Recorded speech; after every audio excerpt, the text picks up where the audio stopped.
Ladies and gentlemen, welcome to part 2 of the October 20th, 2019 edition of the John Sunlight Show. On to state news. Another week, another stupid law coming out of Sacramento. Although, is there any other kind? Now, this law is the strangest one yet.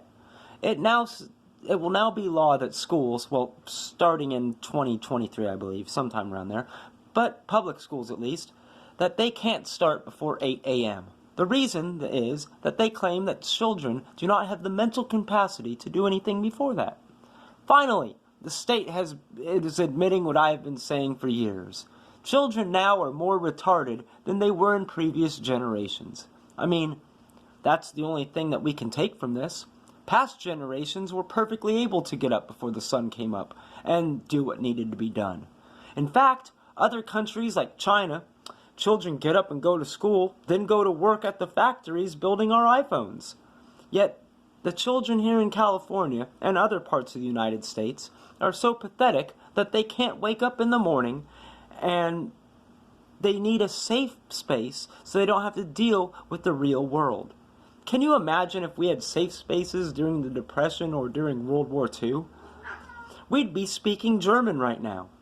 We need to teach our children to actually deal with life and the world, because if we don't, we will be taken out by a country who can. On to This Week in U.S. History.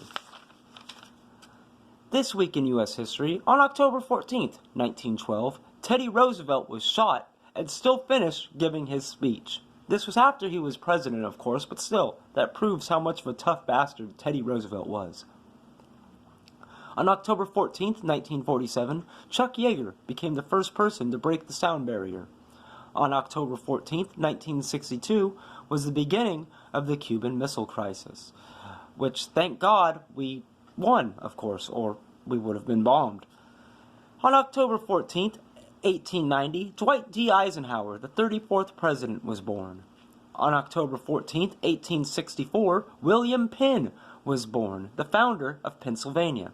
On October 15th, 1858, John L. Sullivan, the last bare-knuckle boxing heavyweight champion, was born. On October 16th, 1785, Noah Webster was born, the man who created Webster's Dictionary. And finally, on October 17th, 1914, Jerry Siegel was born, the co-creator of Superman. On to national news.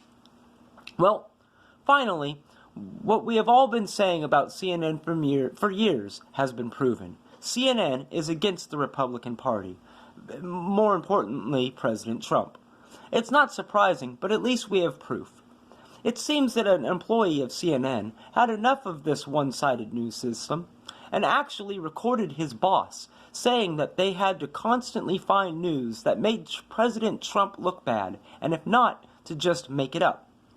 If they didn't, they would be fired.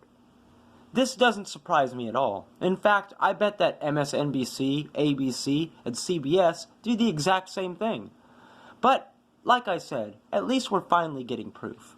Hopefully, this will be the nail in the coffin of CNN, and it goes out of business. I mean, truthfully, it's okay if you have an opinion host who are against Trump, but to actually portray it as news is doing nothing but lying to the customers. We will soon see how this affects the next election, as now the people know for sure they can't trust CNN.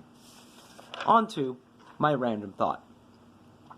Hey, remember last week, or maybe it was 2 weeks ago, when I reported that dumb bitch who was recording herself driving, killed her sister in a car crash and then was let out of jail? Well, and what is a surprise to nobody here in California, when you let a murderer out of jail, she's back in jail. It seems that when the police attempted to pull her over recently, she ran from them. It was then later discovered, when they caught her, that she also had a weapon in her vehicle.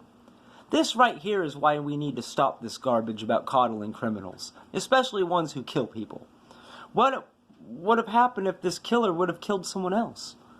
It certainly could have happened, seeing how she had a weapon. This is why we need to actually take back the court system and the law books in this state. We need to vote back in tough laws that actually punish criminals and make them think twice before terrorizing normal citizens. Because if we don't, this same garbage will continue long after you and I are gone. Ladies and gentlemen, this is the end of part 2 of the October 20th, 2019 edition of the John Sunlight Show. Tune in to part 3, coming up next.